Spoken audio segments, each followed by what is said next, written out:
Assalamu alaikum wa rahmatullahi wa barakatuh. Hey, I got a microphone, you don't. Assalamu alaikum. There you go. It's the right of every Muslim that when somebody is giving the salams, that it's his right that you have to give the salam back, not optional. Because you don't want to get in trouble with Allah. So let's try that one more time. Assalamu alaikum. All right. MashaAllah ta'ala. Alhamdulillah Rabbil Alameen huwa alladhi jalana muslimin. I always like to start with that because the meaning is that we say Alhamdulillah, the praise is to Allah. He is the one who made us Muslim. And our topic tonight is very critical for us because it's more than just the essentials of Islam. It's the essentials of what we need to do as Muslims right now for our community to exist and to exist in the best possible way. And in order to do that, I think it'd be kind of interesting to examine what it is to have the essentials of Islam as an individual first. Because one of the requirements, of course, to have a Muslim community is to be a Muslim. And what does it take to be a Muslim? At the time of Rasul sallallahu alayhi wasallam, the companions were shy to ask from the Prophet sallallahu alayhi wasallam anything that would be, a question that they just felt uncomfortable. They don't want to ask anything. And they got to the point they would listen when a stranger would come up and ask Rasul sallallahu alaihi wasallam. Maybe somebody would be like in a caravan that comes by, or a Bedouin come up to him and ask a question, because then they would listen what's the answer. But they were shy themselves to ask. One day the Prophet sallallahu alaihi wasallam, he came out of his home there, and he wanted the brothers around him, the Sahabi, to ask him a question. Ask me, They wouldn't say anything. Suddenly, somebody showed up. They didn't know who he was. But his clothes were absolutely clean, pressed, looking good, you know what I mean? And so it says in the hadith that his clothes were exceedingly white, meaning there was no sign of travel on him at all. And his hair was exceedingly black, meaning that, if you're traveling through the desert, I don't care what color your hair was when you started, when you get there, it's got sand in it. And so it said his hair is exceedingly black, meaning that he should be from around here, but none of us know who he is. And then this one goes up to Rasulullah sallallahu alaihi wasallam and sits down right in front of him and puts his knees to the Prophet sallallahu alaihi wasallam's knees and puts his hands on his leg like this, and he's looking him right in the face. And he said, Ya Muhammad, what is Islam? Wow. What is Islam? The Prophet ﷺ answered him back, it is the Shahadatain, Salawat al-Khams, Sam Ramadan, Zakatul Mal, and in some of the hadiths it says, and it mentions about the Hajj for Baytullah. So then the one who asked the question, he said, Sadaq, you said the truth. Now the Sahabi are like, what? How is this person asking a question like a teacher asks a student, and then say, yes, you got it right. And then he asked him, what is Iman? It is to believe in Allah, wa malaikatihi, wa katubihi, wa rasulih, wal yawm al-akhir, and the qadr of Allah. Meaning to believe in Almighty God, believing in the books of Almighty Allah, the Bible, the New Testament, Old Testament, Zabur, the Psalms, and the Quran, of course. And to believe in all of the prophets. Not sufficient just to believe in Muhammad sallallahu alaihi wasallam. You have to believe in all the prophets, from Adam, Ibrahim, Musa, Dawood, Suleiman, and everybody in between. You believe in them as real Anbiya, prophets. And then he asked him, what is ihsan? Ihsan. He said it is to worship Allah as though you're looking right at him. Although you can't see him, but you keep in mind all the time that he's watching you. And that's a very interesting for one of us today to think about. I should be worshiping Allah like I could see him. And that would be a big shock. I mean, that in other hadith, we know that a mountain, if Allah exposed himself to a mountain, the mountain would crumble. Subhanallah. And then to be what? As though you see him, but you keep in mind that he's always watching you. Always. Then the one asked him, when is the hour? Now this has to be translated as when is the end of the world? When's the last day? Rasul sallallahu alaihi wasallam, he said, the one being asked and the one asking don't have a clue. That's Texas translation, okay? Neither one of us know. But the signs, now in this hadith, he gives two of the biggest signs. The first one he mentions is when a slave, an abd, a slave, gives birth to her own master. And when you see the nomadic Arabs called Bedouin, suddenly they are competing against each other to see who can build the tallest building in the desert.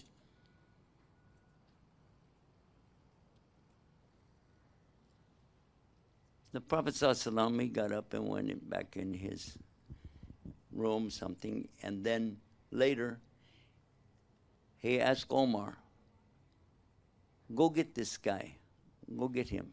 And Omar came back and he said, we can't find him. He disappeared. He said, that was Jibril, the angel Gabriel. That was Jibril, alayhi salam. He came to teach you your deen. Now, in a program a little earlier, we talked about this word deen, and we found that this word doesn't mean just religion.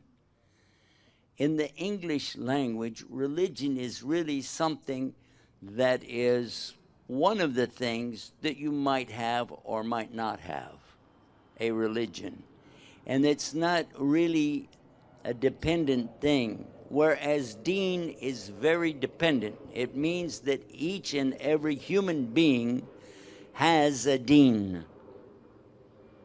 Every one of us, we have a deen. But not everybody has a religion.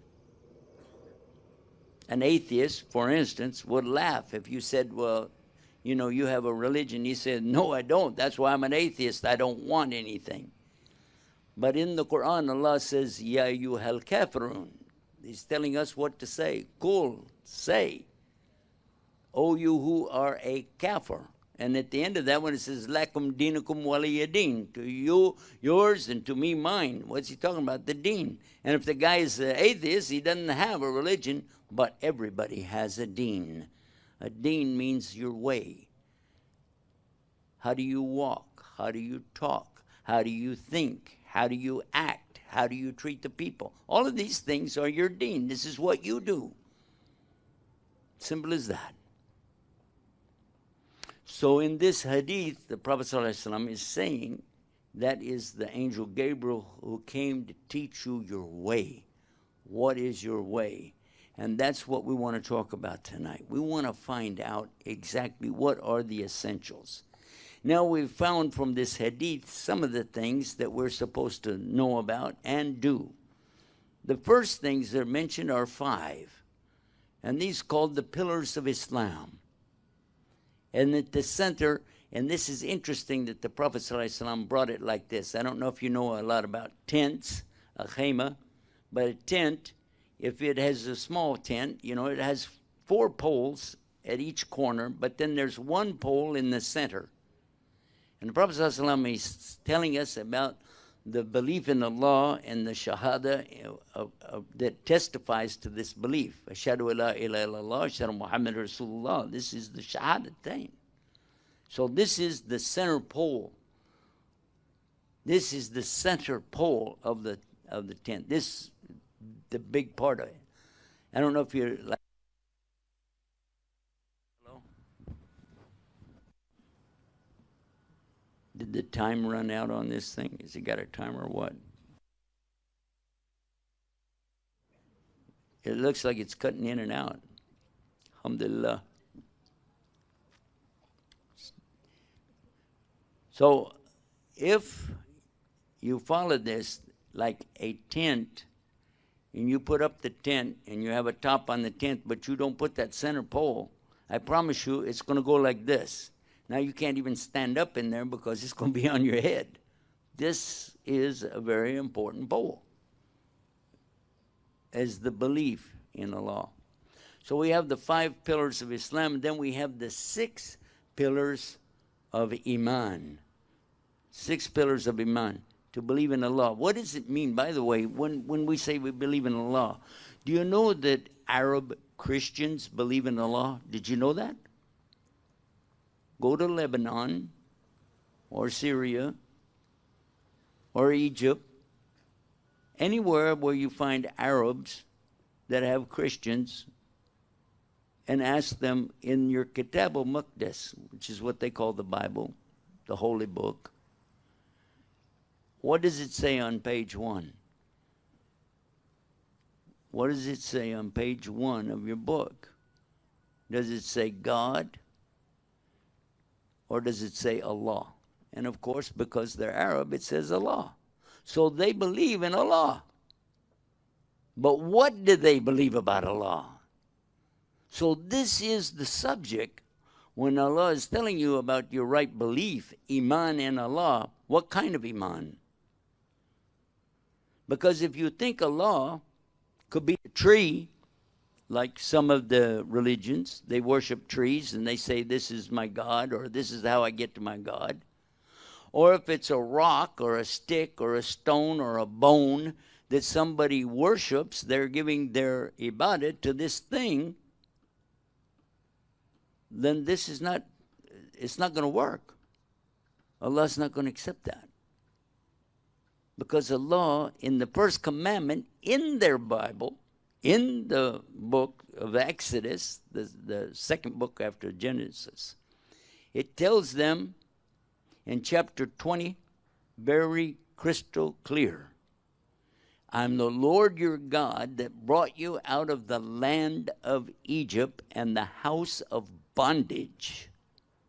You were slaves, in other words. And you know no other God beside me. And then begins the first commandment, thou shalt have no other God beside me, meaning Allah. The second one is very similar. Not to make any kind of an image, a graven image, an image you carve out with your hands, of anything that creeps on the earth like a human being, or swims in the sea beneath it, or flies in the air above it like a bird. So there are people who worship fish, some worship birds, and whatever they worship becomes their ilah.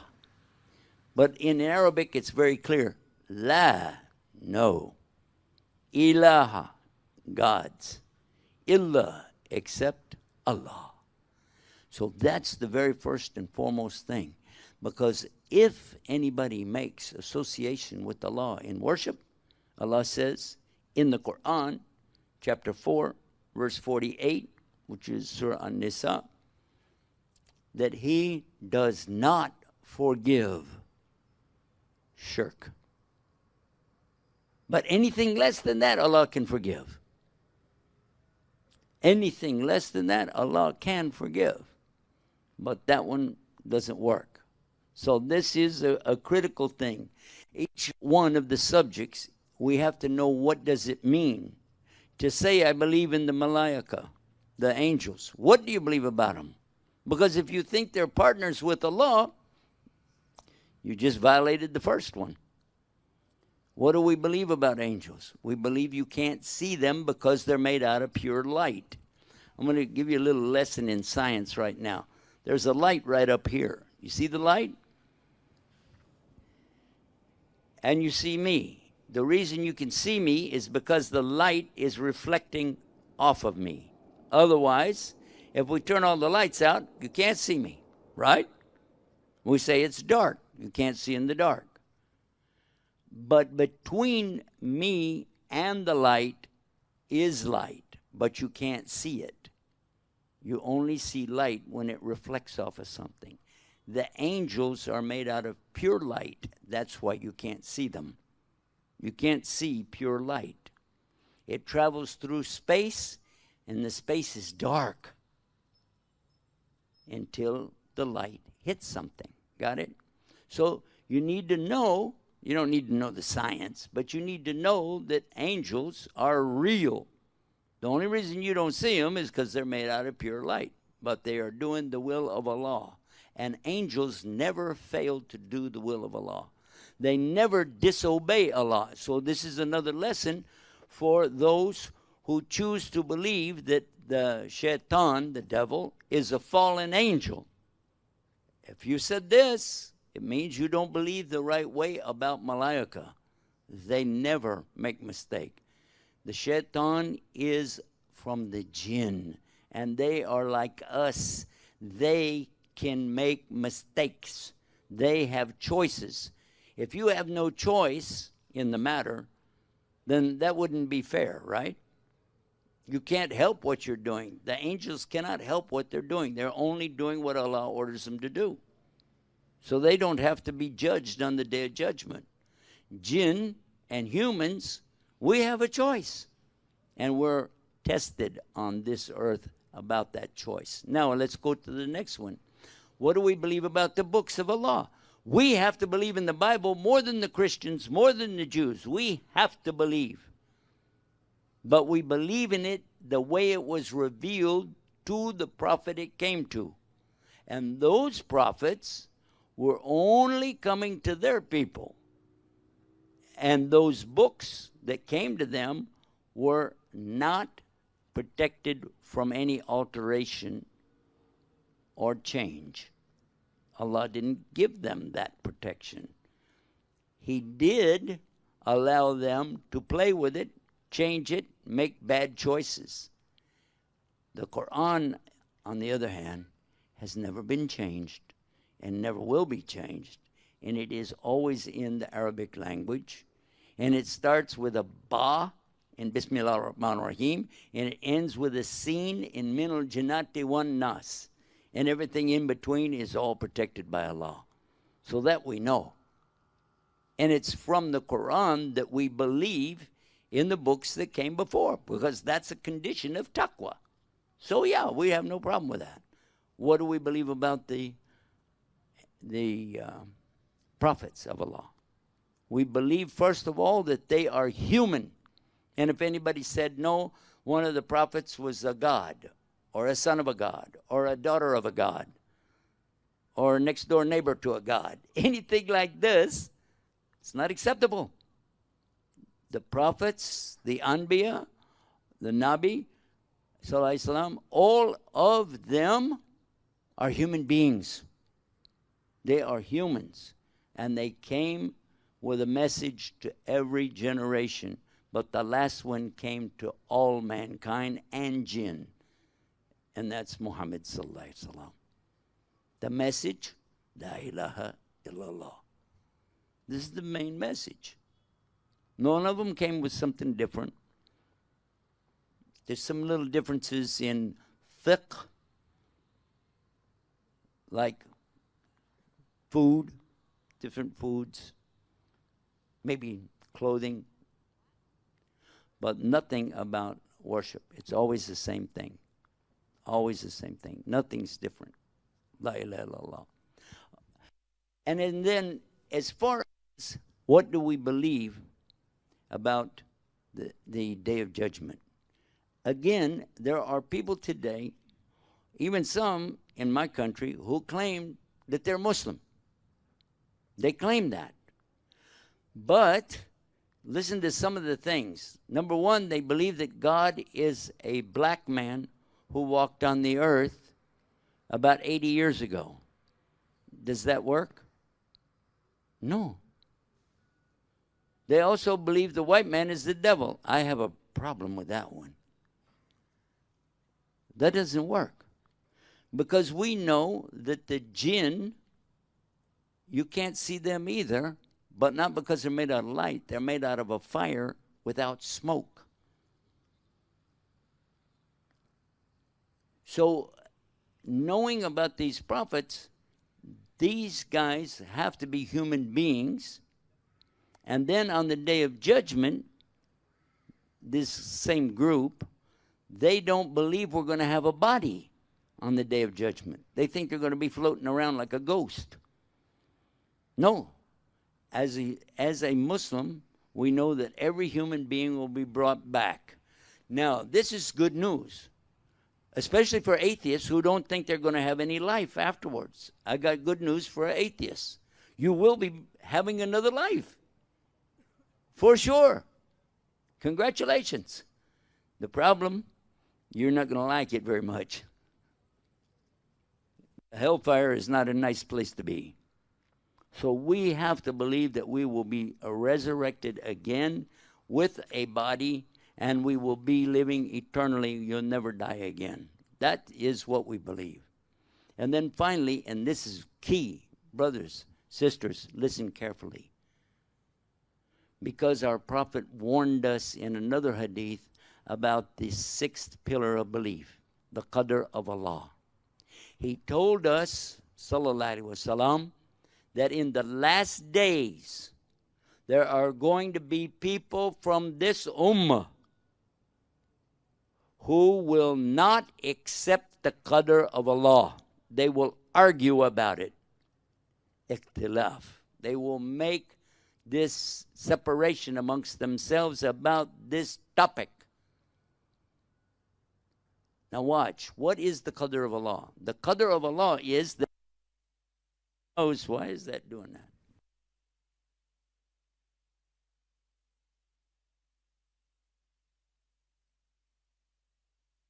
Three, four, five, six, seven, eight.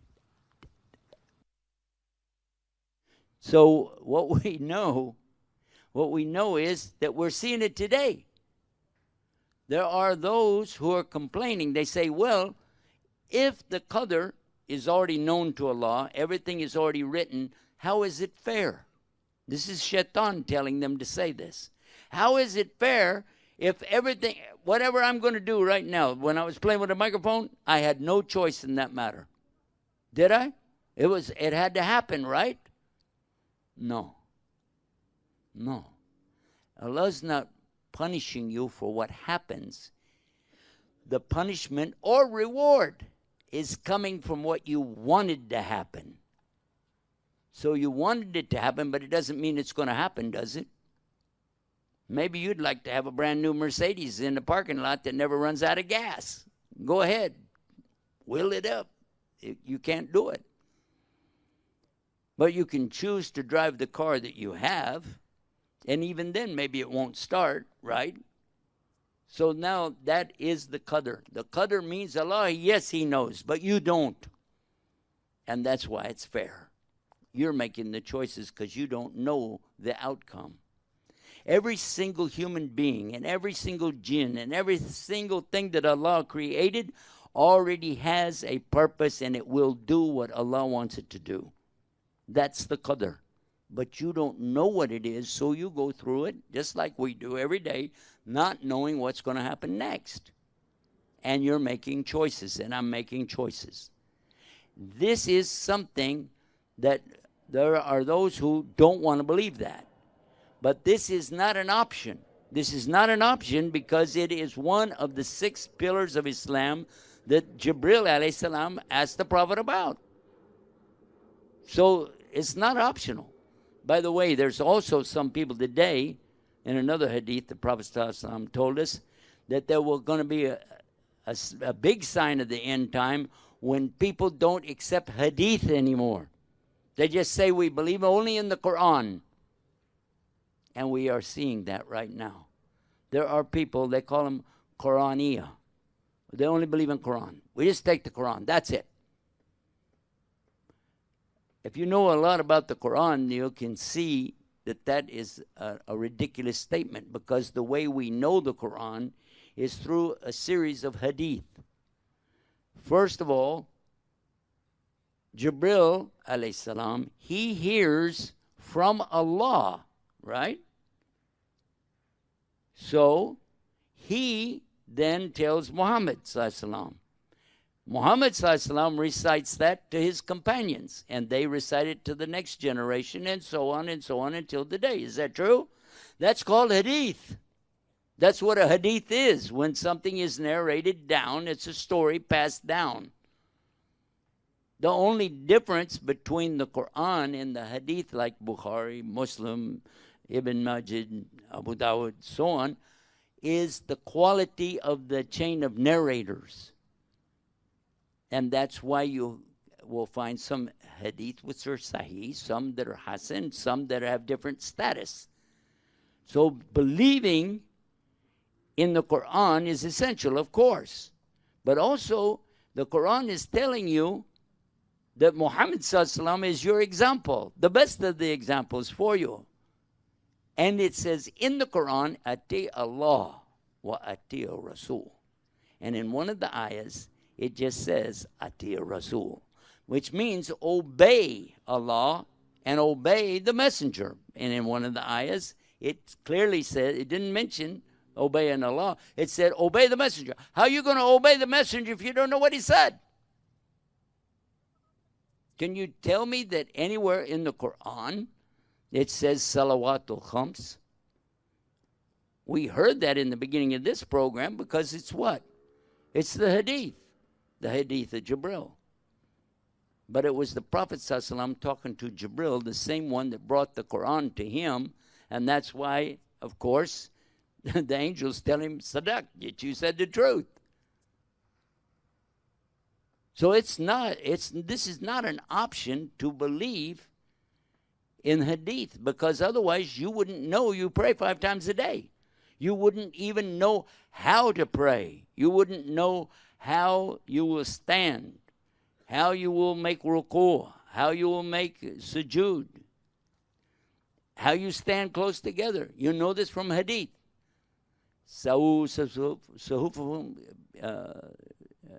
To stand together in the row, the suf, together, and don't let any distance between you for shaitan to come through. This is hadith. It's not in the Quran.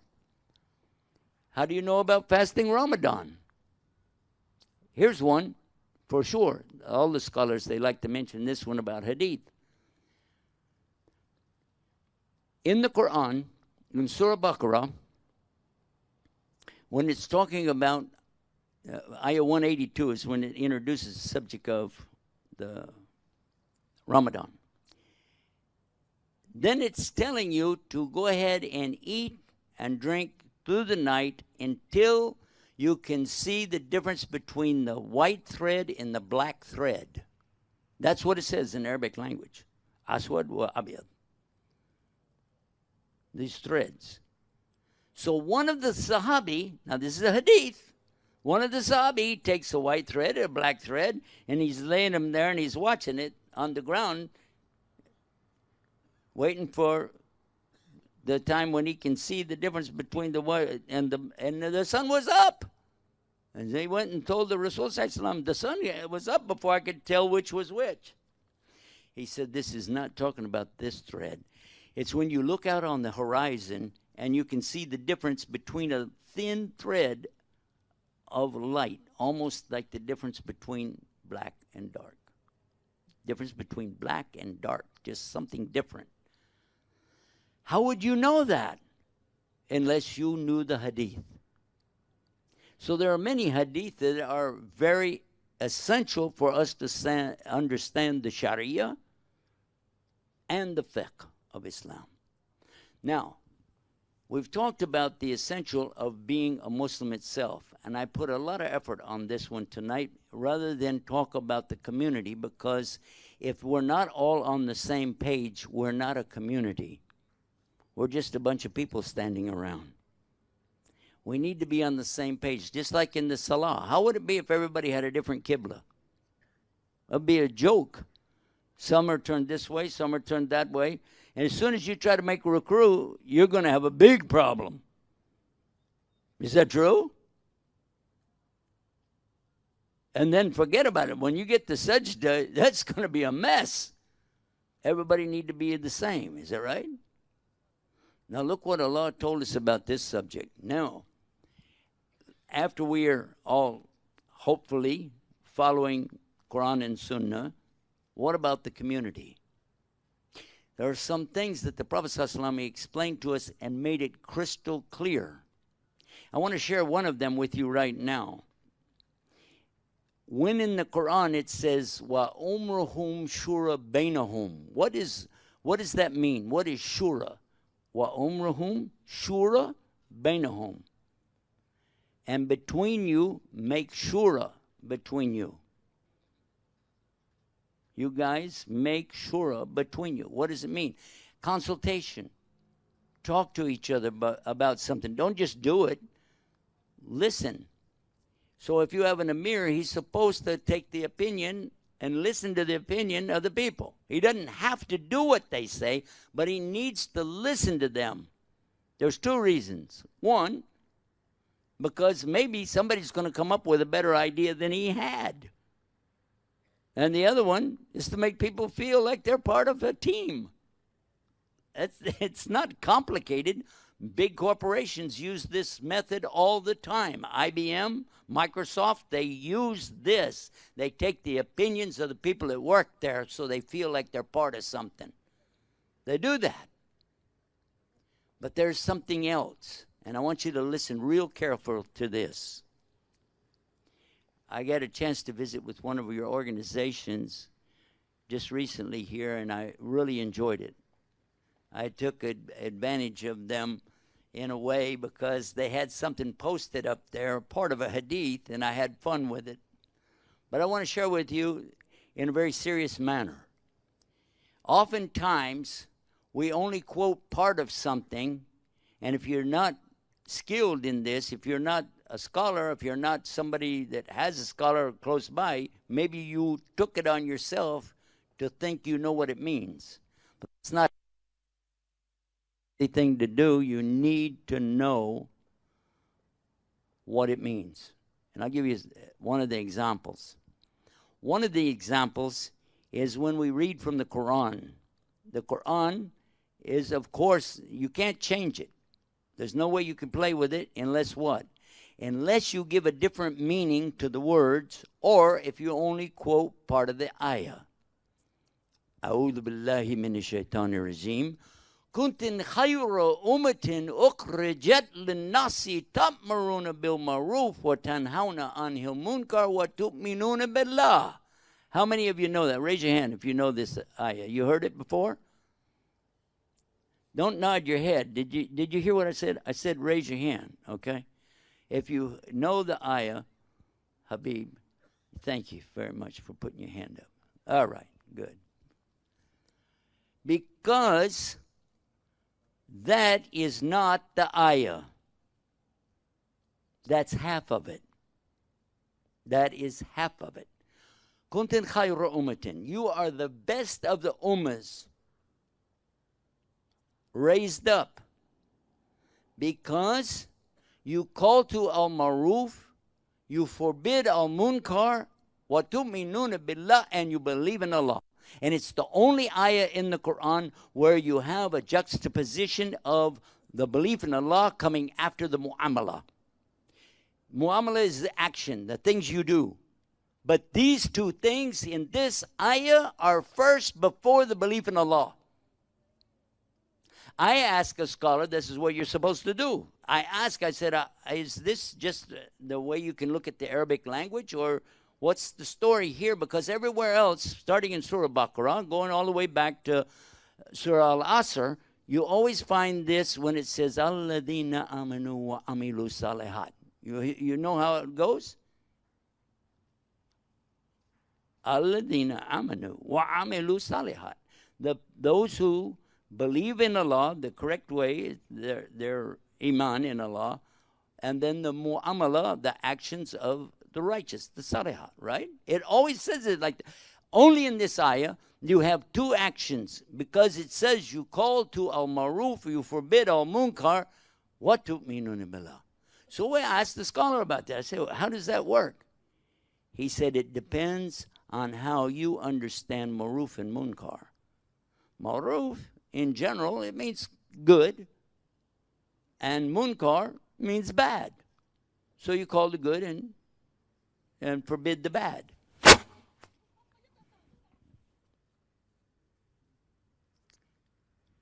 Alhamdulillah. So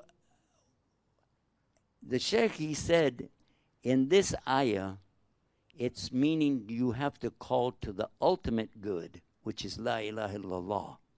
And you have to forbid anything that takes people away from La ilaha illallah. That's the ultimate evil. So it's the top of the maruf and the very, very bottom of the munkar. Because if you're not willing to call to Allah, and you're not willing to forbid what takes people away from Allah, how do you say you believe in Allah? And that is a shock to us. We didn't know that. Now we do. But it's still only half of the ayah.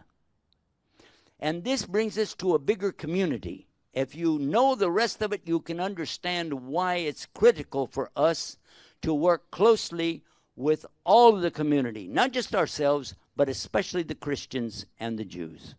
Because the rest of the ayah says, وَاللَّهُ أَمَّنَ أَهْلُ الْكِتَابِ لَكَانَ خَيْرًا لَهُمْ مِنْهُمُ الْمُؤْمِنُونَ وَأَكْثَرُهُمُ الْفَاسِقُونَ. Some of you probably never heard that before, never realized it before. But this is a very important part of the ayah, because it's not a separate ayah, it's right there with it. And it says wa, it means and. If the people of the book, the Jews and Christians, would believe the correct belief, that's better for them. But then look what it says, minhum. As present tense in the Arabic language means now. Minhum, from them, are mu'minun. Huh? Yes. From the Christians, there are some believers. Alhamdulillah, I was one of those who was looking for something and didn't know what I was looking for. And I've seen many, many others. In fact, I'm talking to one right now through the WhatsApp, and he's very close to Islam. And yesterday I spoke to one on the phone, or was that this morning, I guess it was, that the one called from the United States, and we talked to him from California. Very close to Islam. And then we saw a video of one yesterday.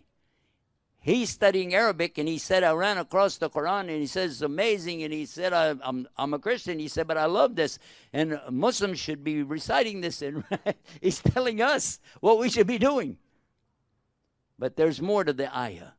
Minhum mu'minun wa aktaruhum fasiqun. Most of them, the vast majority of them are fasiq. Fisk. This is disobedience and corruption. So you know what I did? I went to a Christian preacher that I know, and I was saying, Yeah, what do you think about this statement? That from the Christians and Jews, there are some real believers, but most of them are just fasik, meaning they don't really believe, and they're corrupting things, but there are some really good believers in there. He said, you're talking about my congregation. You're talking about my guys, right? I said, no, this is from the Quran. Amazing, yeah? So this is for us to know there's a bigger community. And then finally, I will tell you, that was an ayah, and then I want to share this hadith with you, and then we're done. Inshallah. There's a hadith that many people use to step on each other's head. That's an expression, means that to give you a hard time. Edina nasiha. How many of you heard this hadith? Put your hands up. Come on. You heard it? Edina nasiha. How many of you know that's not the whole hadith? There's a lot more. Edina nasiha, it translates as Islam is advice, or the religion is advice. And I already told you don't use the word religion, but the way of Islam, the deen of Islam is nasiha. That's correct. If you said the way of Islam is nasiha, that's absolutely correct because that's Arabic. But if you said it means advice, you got a big problem. I'm going to tell you why. Because one of the Sahabi asked Rasulullah sallallahu alaihi wasallam, to who? Nasiha to who? And Qala Rasul sallallahu alaihi wasallam, billah, to Allah.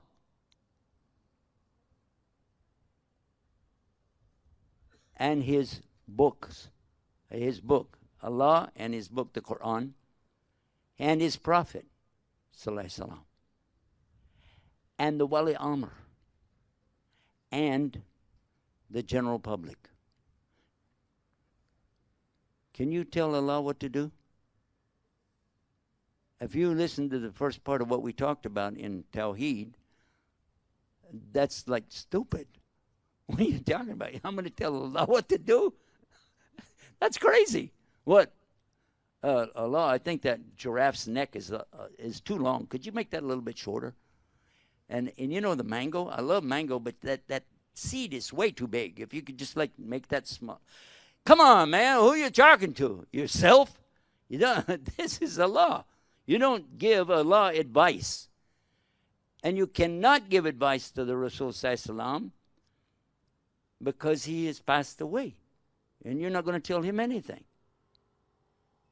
And then, as far as the book of Allah, how can you give advice to a book or a recitation? Either way. And then, what about the Wali Amr? The Wali Amr, this is the one who is the guardian protector over the Muslims. He is the Amir and the guardian of the Muslims. And that means who Allah put in charge of you. Can you advise him? I'm going to take you back to not too long ago in history. Not too long ago. The leader of Iraq. If somebody would have gone up to him and said, hey, what are you doing? I think you should do it this way. What do you think would have happened? What would happen to him? And I didn't say any names, but you already know the answer. The leader today of one of the countries in Africa, I'm not going to say Egypt. Oh, anyway. But if he went to the leader and said, blah, blah, blah, blah, blah, blah, what's going to happen to him? You don't know, and his family won't know either. It doesn't work like that. Because we've been ordered, by the way, not to do that. In another hadith of Rasul sallallahu alaihi wasallam, you obey your Amir even if he is from Africa, a black African with a head like a raisin. This is hadith of Rasul sallallahu alaihi wasallam. If Allah puts somebody over you, you don't undermine what he's doing, because then Allah will make your condition worse. Have you seen that with your own eyes? Have you heard about this happening right now in the last 30 years here on this planet? It has happened again and again and again, and Allah puts people over you that you deserve. And until you're right with Allah, it'll get worse. And if you rebel against the leaders, the Muslim leaders, if you rebel against them, Allah will really bring something down on you. Do you need a list of the countries that we could use an example? Or have you seen enough stuff on Facebook and social media that you already know what I'm talking about? We've done this to ourselves, brothers and sisters. Our community is falling apart because we are not taking care of it. And we have no business. Seriously now, you want to argue with me, I don't care. I'm from Texas. We like to argue anyway. But I'm telling you, for your own good, you better listen to what Rasul Sallam said, because you could make it worse for yourself, for your family, and for the future generations. Don't do it. Use your head. You want to undermine the shaitan? Yes, I'm with you 100%. Let's undermine shaitan. You know how you undermine the shaitan? Get up in the middle of the night and make dua. That breaks his back. He cannot take that. Get up, and when nobody can see you, you're not showing off for anybody now. Get up and pray. Do it. Get up in the morning and go walk and get in line with the believers and pray your Fajr. Shaitan hates that. And keep your mouth shut whenever, I'm being rough on you, okay, I know. But keep your mouth shut instead of saying something about your brothers or your sisters. You don't need to say it.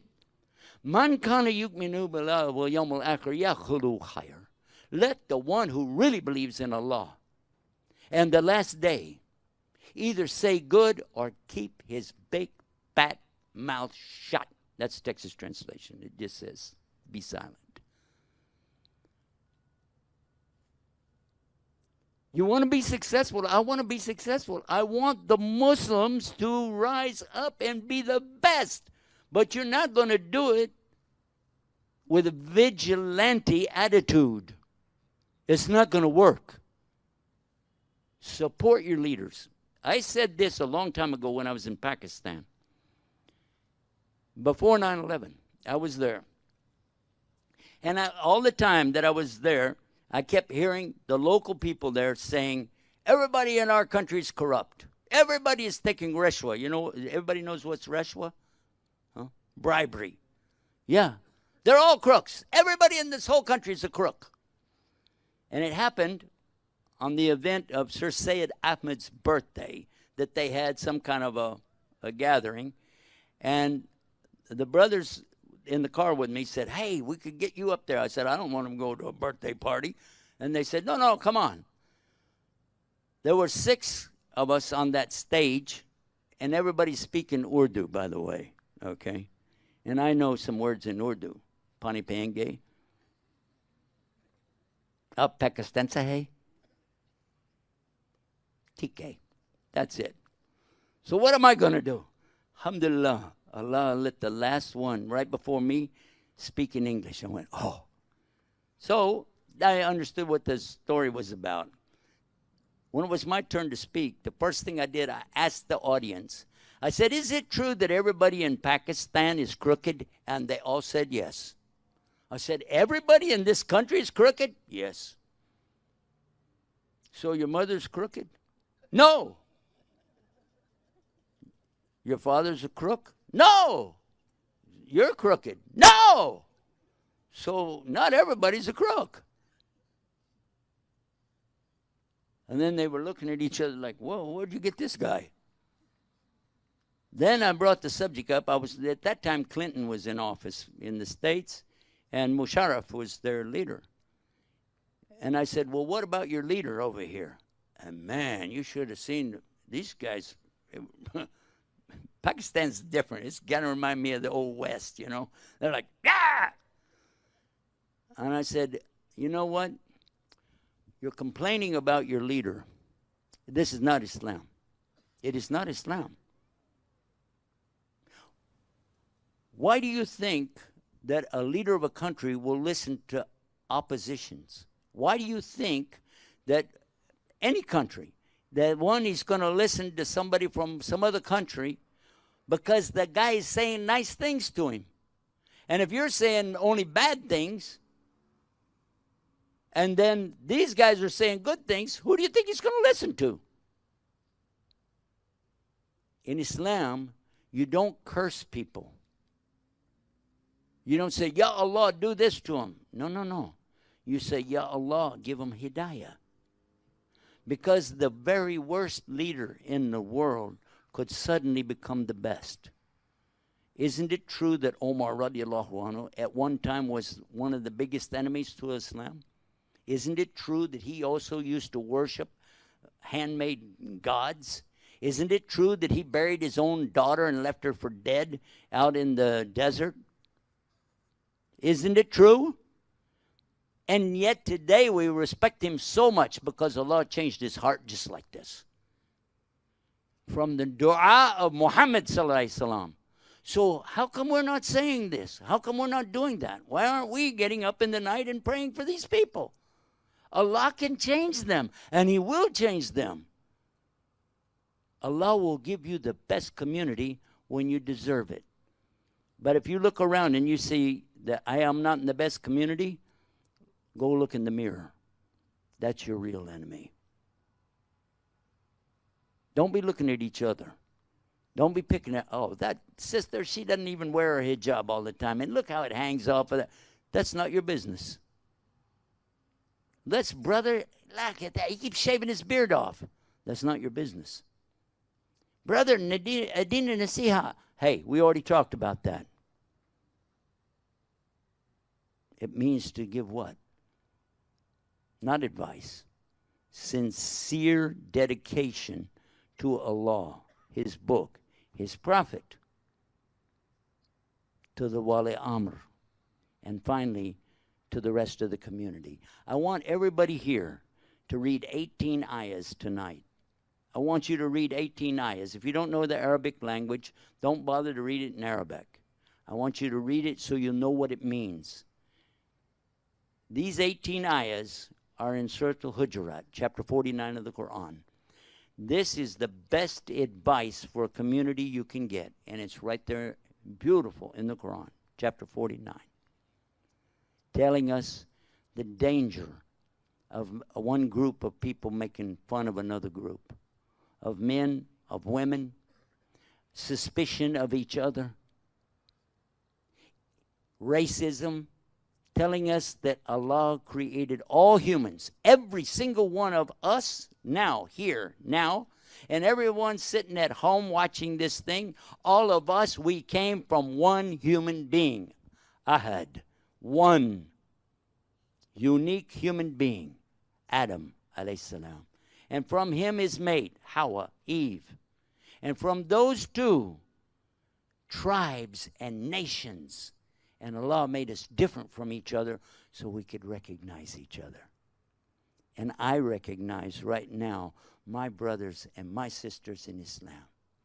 Maybe you're taller than me. Maybe you're shorter than me. Maybe you're thinner than me. I doubt anybody's fatter than me, but that's beside the point. What I see is one thing that we have in common. We love Allah. We love Allah. And that should be enough for us to carry it to the next level. Love the Prophet ﷺ more than anything else and follow him, obey him. And then be the best to your parents, the very best to your parents, whether they're Muslim or not. Be the best to your spouses. Be the best to your children. Be the best to your neighbors. Even to your enemies. Treat everybody fairly. And when your community does that, you will see some amazing things happen for everybody. My dua for all of us, everywhere. Allahumma Islam wa Muslimin. Raise up the Islam and the Muslims to where it once was, even better. Ameen. Let all of us be true brothers and sisters to each other, helping each other in every possible way. And when we can't help, at least we won't hurt each other. That's your best community. And it is essential for us now more than ever before to adhere to these teachings from Islam. May Allah make me of those who listen to what I said and take a benefit. And may Allah forgive me for any mistakes. And hopefully, Allah let me come be with you, all of you again in this dunya. And for sure, together in His Jannatul Firdaus A'la. Ameen. Jazakumullahu khairan. Wassalamu alaikum rahmatullahi wa barakatuh.